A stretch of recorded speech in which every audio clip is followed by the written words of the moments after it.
నమస్తే మిత్రులారా, నేను మీ శ్రీనివాస్ చౌహాన్ అడ్వకేట్. మిత్రులారా, ఏదైనా ఒక బ్యాంకు నుంచి రుణాలు తీసుకొని తిరిగి రుణాలు చెల్లించకపోతే మన ఆస్తులను స్వాధీనం చేసుకోవచ్చా?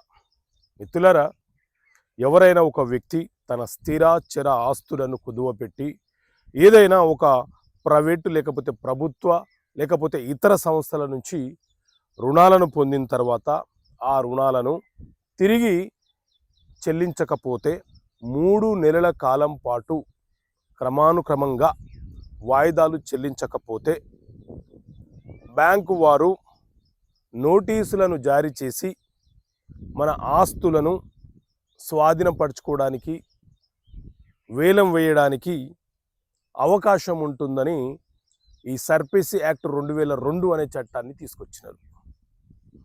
ఇందులోని సెక్షన్ 13 సబ్సెక్షన్ 4 చాలా స్పష్టంగా చెప్తుంది. ఏంటి అనంటే, రుణాలు తీసుకున్నటువంటి రుణగ్రహీత ఎవరైతే ఉన్నారో అతను కనుక వరుసగా 3 నెలల కాలం పాటు తీసుకున్న రుణాలకు వాయిదాలు చెల్లించకపోతే అతని పేరు మీద ఉన్నటువంటి ఆస్తులను జప్తు చేయడానికి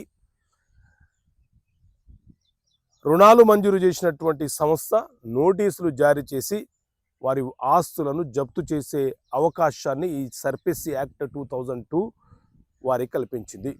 కాబట్టి రుణాలు పొంది చెల్లించలేక ఇబ్బంది పడుతున్న వారు ఎవరైనా ఉంటే తస్మత్ జాగ్రత్త.